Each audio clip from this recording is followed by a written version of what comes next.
ಆಕಾಶವಾಣಿ ವಾರ್ತೆಗಳು ಓದುತ್ತಿರುವವರು ಅಭಯ ದಾಮ್ಲೆ. ಮುಖ್ಯಾಂಶಗಳು. ಮಧ್ಯಪ್ರದೇಶದಲ್ಲಿ ಸ್ವಸ್ಥ ನಾರಿ ಸಶಕ್ತ ಪರಿವಾರ್ 8ನೇ ರಾಷ್ಟ್ರೀಯ ಪೋಷಣ್ ಅಭಿಯಾನಕ್ಕೆ ಪ್ರಧಾನಿ ಚಾಲನೆ. ದೇಶಾದ್ಯಂತ ಇಂದು ಸ್ವಚ್ಛತಾ ಹಿ ಸೇವಾ 2025 ಅಭಿಯಾನ ಆರಂಭ. ಇಸ್ರೋದೊಂದಿಗೆ ಕೆಲಸ ಮಾಡಲು ಖಾಸಗಿ ಕಂಪನಿಗಳಿಗೆ ಆಹ್ವಾನ. ಇಸ್ರೋ ಅಧ್ಯಕ್ಷ ಡಾ ವಿ ನಾರಾಯಣನ್. ಹಾಗೂ ವಿಶ್ವ ಅಥ್ಲೆಟಿಕ್ಸ್ ಚಾಂಪಿಯನ್ಶಿಪ್ ಅರ್ಹತಾ ಸುತ್ತಿನಲ್ಲಿ ಭಾರತದ ಜಾವ್ಲಿನ್ ತಾರೆ ನೀರಜ್ ಚೋಪ್ರಾ ಸ್ಪರ್ಧೆ. ವಾರ್ತೆಗಳ ವಿವರ. ಮಧ್ಯಪ್ರದೇಶದ ಧಾರ್ನಲ್ಲಿ ಸ್ವಸ್ಥ ನಾರಿ ಸಶಕ್ತ ಪರಿವಾರ್ ಮತ್ತು 8ನೇ ರಾಷ್ಟ್ರೀಯ ಪೋಷಣ್ ಅಭಿಯಾನಕ್ಕೆ ಪ್ರಧಾನಿ ನರೇಂದ್ರ ಮೋದಿ ಇಂದು ಚಾಲನೆ ನೀಡಿದರು. ಈ ಅಭಿಯಾನವು ಇಂದಿನಿಂದ ಮುಂದಿನ ತಿಂಗಳ 2ರವರೆಗೆ ದೇಶಾದ್ಯಂತ ಆಯುಷ್ಮಾನ್ ಆರೋಗ್ಯ ಕೇಂದ್ರಗಳು, ಸಮುದಾಯ ಆರೋಗ್ಯ ಕೇಂದ್ರಗಳು, ಜಿಲ್ಲಾ ಆಸ್ಪತ್ರೆಗಳು ಮತ್ತು ಇತರೆ ಸರ್ಕಾರಿ ಆರೋಗ್ಯ ಸೌಲಭ್ಯಗಳಲ್ಲಿ ನಡೆಯಲಿದೆ. ಇದೇ ವೇಳೆ ಪ್ರಧಾನಿ ನರೇಂದ್ರ ಮೋದಿ ಅವರು ವಿವಿಧ ಯೋಜನೆಗಳಿಗೆ ಶಿಲಾನ್ಯಾಸ ನೆರವೇರಿಸಿದರು ಮತ್ತು ಇತರೆ ಉಪಕ್ರಮಗಳಿಗೆ ಚಾಲನೆ ನೀಡಿದರು. ಅವರು ಪ್ರಧಾನಮಂತ್ರಿ ಮಾತೃ ವಂದನಾ ಯೋಜನೆಯಡಿಯಲ್ಲಿ ದೇಶಾದ್ಯಂತ ಅರ್ಹ ಮಹಿಳೆಯರ ಬ್ಯಾಂಕ್ ಖಾತೆಗಳಿಗೆ ನೇರವಾಗಿ ಹಣ ವರ್ಗಾಯಿಸಿದರು. ತಾಯಿ ಮತ್ತು ಮಕ್ಕಳ ಆರೋಗ್ಯದ ಬಗ್ಗೆ ಜಾಗೃತಿ ಮೂಡಿಸಲು ಪ್ರಧಾನಿ ನರೇಂದ್ರ ಮೋದಿ ಅವರು ಸುಮನ್ ಸಖಿ ಚಾಟ್ ಬಾಟ್ ಅನ್ನು ಪ್ರಾರಂಭಿಸಿದರು. ರಕ್ತಹೀನತೆಯ ವಿರುದ್ಧ ದೇಶದ ಸಾಮೂಹಿಕ ಹೋರಾಟವನ್ನು ಮುಂದುವರೆಸಲು ಮಧ್ಯಪ್ರದೇಶಕ್ಕೆ 1 ಕೋಟಿ ರೂಪಾಯಿ ಮೌಲ್ಯದ ಕುಡುಗೋಲು ಕೋಶ ತಪಾಸಣೆ ಮತ್ತು ಸಮಾಲೋಚನೆ ಕಾರ್ಡ್ ಅನ್ನು ವಿತರಿಸಿದರು. ಸ್ವಚ್ಛತಾ ಹಿ ಸೇವಾ 2025ರ 9ನೇ ಆವೃತ್ತಿಯು ಇಂದು ದೇಶಾದ್ಯಂತ ಪ್ರಾರಂಭವಾಗಿದೆ. ಇಂದಿನಿಂದ ಆರಂಭವಾದ ಈ ಅಭಿಯಾನ ಅಕ್ಟೋಬರ್ 2ರ ಗಾಂಧಿ ಜಯಂತಿಯಂದು ಮುಕ್ತಾಯಗೊಳ್ಳಲಿದೆ. 15 ದಿನಗಳ ಈ ಅಭಿಯಾನ ಹೆಚ್ಚಿನ ಪರಿಣಾಮ ಬೀರುವ ಸ್ವಚ್ಛತಾ ಅಭಿಯಾನಗಳಿಗಾಗಿ ಸಾಮೂಹಿಕವಾಗಿ ದೇಶಾದ್ಯಂತ ಲಕ್ಷಾಂತರ ಜನರನ್ನು ಸಜ್ಜುಗೊಳಿಸುವ ಗುರಿಯನ್ನು ಹೊಂದಿದೆ. ಕೇಂದ್ರ ವಸತಿ ಮತ್ತು ನಗರ ವ್ಯವಹಾರಗಳ ಸಚಿವಾಲಯ ಹಾಗೂ ಕುಡಿಯುವ ನೀರು ಮತ್ತು ನೈರ್ಮಲ್ಯ ಇಲಾಖೆ ಜಂಟಿಯಾಗಿ ಪ್ರಾರಂಭಿಸಿದ ಸ್ವಚ್ಛತಾ ಹಿ ಸೇವಾ 2025 ನಾಗರಿಕರು, ಸಮುದಾಯಗಳು ಮತ್ತು ಸಂಸ್ಥೆಗಳನ್ನು ಒಟ್ಟುಗೂಡಿಸಿ ಸ್ವಚ್ಛತೆಯನ್ನು ಉತ್ತೇಜಿಸುವತ್ತ ಗಮನಹರಿಸುತ್ತದೆ. ಅಭಿಯಾನದ ಭಾಗವಾಗಿ ಕೇಂದ್ರ ವಸತಿ ಮತ್ತು ನಗರ ವ್ಯವಹಾರಗಳ ಸಚಿವ ಮನೋಹರ್ ಲಾಲ್ ಅವರು ಇಂದು ದೆಹಲಿಯ ಭಲ್ಸ್ವಾ ತ್ಯಾಜ್ಯ ವಿಲೇವಾರಿ ಘಟಕಕ್ಕೆ ಭೇಟಿ ನೀಡುವರು. ರಾಷ್ಟ್ರಪತಿ ದ್ರೌಪದಿ ಮುರ್ಮು, ಉಪರಾಷ್ಟ್ರಪತಿ ಸಿಪಿ ರಾಧಾಕೃಷ್ಣನ್, ಕೇಂದ್ರ ಸಚಿವರಾದ ಅಮಿತ್ ಶಾ, ಅಶ್ವಿನಿ ವೈಷ್ಣವ್ ಸೇರಿದಂತೆ ದೇಶ ವಿದೇಶಗಳ ಗಣ್ಯರು ಇಂದು ಪ್ರಧಾನಿ ನರೇಂದ್ರ ಮೋದಿ ಅವರಿಗೆ ಹುಟ್ಟುಹಬ್ಬದ ಶುಭಾಶಯ ಕೋರಿದ್ದಾರೆ. ಸಾಮಾಜಿಕ ಮಾಧ್ಯಮ ಪೋಸ್ಟ್ನಲ್ಲಿ ರಾಷ್ಟ್ರಪತಿ ದ್ರೌಪದಿ ಮುರ್ಮು ಅವರು ತಮ್ಮ ಅಸಾಧಾರಣ ನಾಯಕತ್ವದ ಮೂಲಕ ಹಾಗೂ ಕಠಿಣ ಪರಿಶ್ರಮದ ಮೂಲಕ ನರೇಂದ್ರ ಮೋದಿ ಅವರು ದೇಶದಲ್ಲಿ ಉತ್ತಮ ಗುರಿಗಳನ್ನು ಸಾಧಿಸುವ ಸಂಸ್ಕೃತಿಯನ್ನು ಹುಟ್ಟುಹಾಕಿದ್ದಾರೆ ಎಂದು ಹೇಳಿದ್ದಾರೆ. ಪ್ರಧಾನಿ ನರೇಂದ್ರ ಮೋದಿ ಅವರ ದೂರದೃಷ್ಟಿಯ ನಾಯಕತ್ವದಲ್ಲಿ ಭಾರತವು ಜಾಗತಿಕ ವೇದಿಕೆಯಲ್ಲಿ ಛಾಪು ಮೂಡಿಸುತ್ತಿದೆ ಮತ್ತು ಅಭಿವೃದ್ಧಿ ಹೊಂದಿದ ರಾಷ್ಟ್ರದ ಗುರಿಯತ್ತ ಸ್ಥಿರವಾಗಿ ಸಾಗುತ್ತಿದೆ ಎಂದು ಉಪರಾಷ್ಟ್ರಪತಿ ಸಿಪಿ ರಾಧಾಕೃಷ್ಣನ್ ಹೇಳಿದ್ದಾರೆ. ಪ್ರಧಾನಿ ನರೇಂದ್ರ ಮೋದಿ ಅವರು ಭಾರತಕ್ಕೆ ಹೊಸ ನಿರ್ದೇಶನ, ಹೊಸ ಸ್ಫೂರ್ತಿ ಮತ್ತು ಹೊಸ ಶಕ್ತಿಯನ್ನು ನೀಡಿದ್ದಾರೆ. ಮೋದಿ ಅವರು ಹಾಕಿಕೊಟ್ಟ ಮಾರ್ಗವನ್ನು ಅನುಸರಿಸಿ ಭಾರತವು ಅಭಿವೃದ್ಧಿ ಹೊಂದುತ್ತದೆ, ಸಬಲೀಕರಣಗೊಳ್ಳುತ್ತದೆ ಮತ್ತು 2047ರ ವೇಳೆಗೆ ಅಭಿವೃದ್ಧಿ ಹೊಂದಿದ ರಾಷ್ಟ್ರವಾಗುವ ಸಂಕಲ್ಪವನ್ನು ಪೂರೈಸುತ್ತದೆ ಎಂದು ಸಾಮಾಜಿಕ ಮಾಧ್ಯಮ ಪೋಸ್ಟ್ನಲ್ಲಿ ಸಚಿವ ಅಶ್ವಿನಿ ವೈಷ್ಣವ್ ಹೇಳಿದ್ದಾರೆ.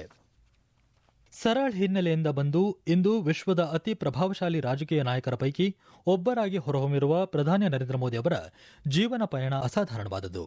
ಭಾರತದ ಪ್ರಧಾನಮಂತ್ರಿಯಾಗಿ ಅವರ ನಾಯಕತ್ವ ಜಗತ್ತಿನಲ್ಲೇ ಶ್ಲಾಘನೀಯ. ಇದು ಹಲವರ ಕುತೂಹಲವನ್ನು ಕೆರಳಿಸಿದೆ. ಈ ಕುರಿತು ಒಂದು ವರದಿ. ಇಂದಿಗೆ 75 ವಸಂತಗಳನ್ನು ಪೂರೈಸುತ್ತಿರುವ ಪ್ರಧಾನಿ ನರೇಂದ್ರ ಮೋದಿಯವರ ಪ್ರಭಾವಶಾಲಿ ವ್ಯಕ್ತಿತ್ವ ಹಲವರಿಗೆ ಸ್ಫೂರ್ತಿದಾಯಕವಾಗಿದೆ. ವಿಭಿನ್ನ ವ್ಯಕ್ತಿತ್ವ ಹೊಂದಿರುವ ಅವರ ನಾಯಕತ್ವದಲ್ಲಿ ದೇಶ ಪ್ರಗತಿಯ ಹಾದಿಯಲ್ಲಿ ಮುನ್ನಡೆಯುತ್ತಿದೆ. ಜಾಗತಿಕ ಮಟ್ಟದಲ್ಲೂ ಭಾರತ ತನ್ನ ಛಾಪು ಮೂಡಿಸಿದೆ. ಅವರ ಕುರಿತು ಹಾಗೂ ಅವರನ್ನು ಭೇಟಿಯಾದ ಕ್ಷಣಗಳನ್ನು ಗಣ್ಯರು ಹಂಚಿಕೊಂಡಿದ್ದಾರೆ. ಟಾಟಾ ಸಮೂಹ ಸಂಸ್ಥೆಗಳ ಅಧ್ಯಕ್ಷ ಎನ್ ಚಂದ್ರಶೇಖರನ್ ಅವರು ಪ್ರಧಾನಿ ಮೋದಿಯವರು ಸಭೆಗಳಲ್ಲಿ ತೋರಿದ ಗಂಭೀರತೆ, ಗಮನ ಮತ್ತು ಸ್ಪಷ್ಟ ದೃಷ್ಟಿಕೋನವನ್ನು ಸ್ಮರಿಸಿದ್ದಾರೆ. The most striking thing in the very first meeting was his ability to listen. He was completely in the present. ಲೇಖಕಿ ಹಾಗೂ ರಾಜ್ಯಸಭಾ ಸದಸ್ಯೆ ಸುಧಾಮೂರ್ತಿ ಅವರು ಪ್ರಧಾನಿ ಮೋದಿ ಅವರು 75ರ ವಯಸ್ಸಿನಲ್ಲೂ ಕೂಡ ಯುವಕರಂತೆ ಕೆಲಸ ಮಾಡುತ್ತಿದ್ದಾರೆ ಎಂದು ಹೇಳಿದ್ದಾರೆ. What a journey he had. He worked very hard towards nation and still working like a youngster even though he's 75.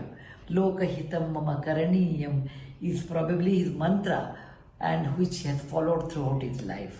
I wish him a very happy and healthy life ahead and do an ashirwad that shatamanam bhavati shatayushman bhava. May Goddess Bharati will take his service more and more and let him complete 100 years in the service of our nation. Sir, happy birthday to you. ಈ ವಾರ್ತೆಗಳನ್ನು ಆಕಾಶವಾಣಿಯಿಂದ ಕೇಳುತ್ತಿದ್ದೀರಿ.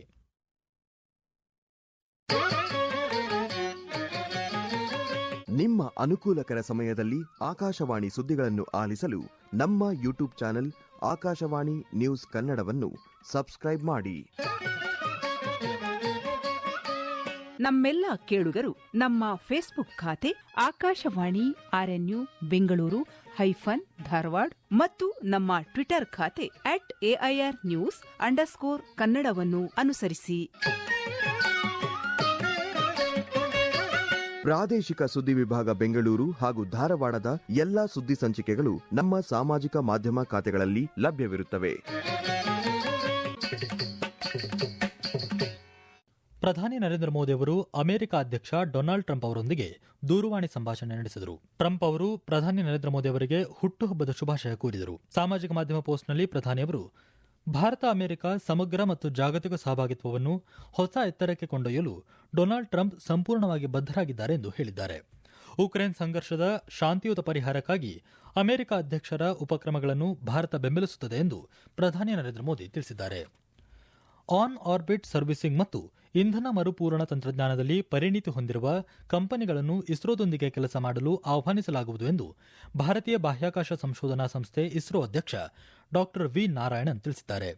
ಬೆಂಗಳೂರಿನಲ್ಲಿಂದು ಭಾರತದ ಮೊದಲ ಬಾಹ್ಯಾಕಾಶ ತಂತ್ರಜ್ಞಾನದ startup ಆಗಿರುವ ಆರ್ಬಿಟ್ ಎಐಡಿ ಏರೋಸ್ಪೇಸ್ನ ನೂತನ ಸಂಶೋಧನಾ ಮತ್ತು ಅಭಿವೃದ್ಧಿ ಕೇಂದ್ರದ ಉದ್ಘಾಟನಾ ಸಮಾರಂಭದಲ್ಲಿ ಅವರು ಮಾತನಾಡಿದರು.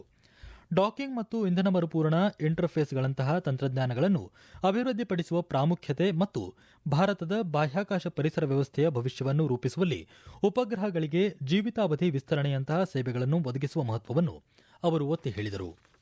ಸ್ವಾಮಿ ವಿವೇಕಾನಂದರ ಜೀವನ ದರ್ಶನದ ಸ್ಫೂರ್ತಿದಾಯಕ ಚಲನಚಿತ್ರ ಚಲೋ ಜೀತೆ ಹೇ ಇಂದಿನಿಂದ ಅಕ್ಟೋಬರ್ 2ರವರೆಗೆ ದೇಶದಾದ್ಯಂತ ವಿಶೇಷ ಪುನಃ ಪ್ರಸರಣಗೊಳ್ಳಲಿದೆ. ಪರರಿಗಾಗಿ ಯಾರು ಜೀವಿಸುತ್ತಾರೋ ಅವರು ನಿಜವಾಗಿ ಜೀವಿಸುತ್ತಾರೆ ಎನ್ನುವ ವಿವೇಕಾನಂದ ತತ್ವಾಧಾರಿತ ಈ ಚಿತ್ರ 2018ರಲ್ಲಿ ಅತ್ಯಧಿಕ ವೀಕ್ಷಿಸಲಾದ ಕಿರುಚಿತ್ರಗಳಲ್ಲಿ ಒಂದೆಂದು ಪರಿಗಣಿಸಲಾಗಿದೆ. ಈ ಚಲನಚಿತ್ರವು ಲಕ್ಷಾಂತರ ಶಾಲೆಗಳಲ್ಲಿ ದೇಶದಾದ್ಯಂತ 100ಕ್ಕಿಂತ ಹೆಚ್ಚು ನಗರಗಳಲ್ಲಿ ಇರುವ ಸುಮಾರು 500 ಚಲನಚಿತ್ರ ಮಂದಿರಗಳಲ್ಲಿ ಪ್ರದರ್ಶನಗೊಳ್ಳಲಿದೆ. ಚಲನಚಿತ್ರಗಳನ್ನು ಪಿವಿಆರ್, ಐನಾಕ್ಸ್, ಸಿನೆಪೋಲಿಸ್, ರಾಜಹಂಸ್ ಮತ್ತು ಮಿರಾಜ್ ಮಾಲೀಕತ್ವದ ಚಲನಚಿತ್ರಮಂದಿರಗಳಲ್ಲಿ ಪ್ರದರ್ಶಿಸಲಾಗುವುದು. ಕೇಂದ್ರ ಗೃಹ ಸಚಿವ ಅಮಿತ್ ಶಾ ಇಂದು ನವದೆಹಲಿಯ ತ್ಯಾಗರಾಜ್ ಕ್ರೀಡಾಂಗಣದಲ್ಲಿ 15 ಅಭಿವೃದ್ಧಿ ಕಾಮಗಾರಿಗಳನ್ನು ಉದ್ಘಾಟಿಸಲಿದ್ದಾರೆ. ಈ ಅಭಿವೃದ್ಧಿ ಯೋಜನೆಗಳ ಉದ್ಘಾಟನೆಯು ಇಂದು ಪ್ರಧಾನಿ ನರೇಂದ್ರ ಮೋದಿ ಅವರ ಜನ್ಮದಿನದಂದು ಆಯೋಜಿಸಲಾಗುತ್ತಿರುವ ದೆಹಲಿ ಸರ್ಕಾರದ 15 ದಿನಗಳ ಸೇವಾ ಪಾಕ್ಷಿಕ ಅಭಿಯಾನದ ಭಾಗವಾಗಿದೆ. ಇಂದು ವಿಶ್ವಕರ್ಮ ಜಯಂತಿ. ಈ ಸಂದರ್ಭದಲ್ಲಿ ಪ್ರಧಾನಿ ನರೇಂದ್ರ ಮೋದಿ ಅವರು ದೇಶವಾಸಿಗಳಿಗೆ ಶುಭಾಶಯ ಕೋರಿದ್ದಾರೆ. ಸಾಮಾಜಿಕ ಮಾಧ್ಯಮ ಪೋಸ್ಟ್ನಲ್ಲಿ ಅವರು ಸೃಷ್ಟಿಯ ಎಲ್ಲಾ ವಸ್ತುಶಿಲ್ಪಿಗಳು ಮತ್ತು ಹೊಸ ಸೃಷ್ಟಿಯಲ್ಲಿ ತೊಡಗಿರುವ ಕರ್ಮಯೋಗಿಗಳನ್ನು ಅಭಿನಂದಿಸಿದ್ದಾರೆ. ಉತ್ತರಾಖಂಡದ ಚಮೋಲಿ ಜಿಲ್ಲೆಯ ಥರಾಲಿಯಲ್ಲಿ ಭಾರೀ ಮಳೆ ಮತ್ತು ಭೂಕುಸಿತ ಹಿನ್ನೆಲೆಯಲ್ಲಿ ಪರಿಹಾರ ಮತ್ತು ರಕ್ಷಣಾ ಕಾರ್ಯಾಚರಣೆಗಳು ಭರದಿಂದ ಸಾಗುತ್ತಿವೆ. ಪೀಡಿತ ಪ್ರದೇಶಗಳಿಂದ 150ಕ್ಕೂ ಹೆಚ್ಚು ಜನರನ್ನು ಸುರಕ್ಷತೆಗಾಗಿ ಪರಿಹಾರ ಶಿಬಿರಗಳಿಗೆ ಸ್ಥಳಾಂತರಿಸಲಾಗಿದೆ. ಭಾರತದ ಜಾವಲಿನ್ ತಾರೆ ನೀರಜ್ ಚೋಪ್ರಾ ಇಂದು ಜಪಾನ್ನ ಟೋಕಿಯೋದಲ್ಲಿ ನಡೆಯಲಿರುವ 2025ರ ವಿಶ್ವ ಅಥ್ಲೆಟಿಕ್ಸ್ ಚಾಂಪಿಯನ್ಶಿಪ್ನ ಅರ್ಹತಾ ಸುತ್ತಿನಲ್ಲಿ ಸ್ಪರ್ಧಿಸಲಿದ್ದಾರೆ. ಚೋಪ್ರಾ ಜರ್ಮನಿಯ Diamond League champion junior Weber, 2012ರ ಒಲಿಂಪಿಕ್ ಚಿನ್ನದ ಪದಕ ವಿಜೇತ ಕೇಶೋರ್ನ್ ವಾಲ್ಕಾಟ್, ಜೆಕ್ ಗಣರಾಜ್ಯದ ಜಕೂಬ್ ವಾಡ್ಲೇವ್ ಸೇರಿ ಅವರೊಂದಿಗೆ ಗ್ರೂಪ್ ಎನಲ್ಲಿ ಸ್ಪರ್ಧಿಸಲಿದ್ದಾರೆ. ಕೊನೆಯಲ್ಲಿ ಮತ್ತೊಮ್ಮೆ ಮುಖ್ಯಾಂಶಗಳು. ಮಧ್ಯಪ್ರದೇಶದಲ್ಲಿ ಸ್ವಸ್ಥ ನಾರಿ ಸಶಕ್ತ ಪರಿವಾರ್ 8ನೇ ರಾಷ್ಟ್ರೀಯ ಪೋಷಣ್ ಅಭಿಯಾನಕ್ಕೆ ಪ್ರಧಾನಿ ಚಾಲನೆ. ದೇಶಾದ್ಯಂತ ಇಂದು ಸ್ವಚ್ಛತಾ ಹಿ ಸೇವಾ 2025 ಅಭಿಯಾನ ಆರಂಭ.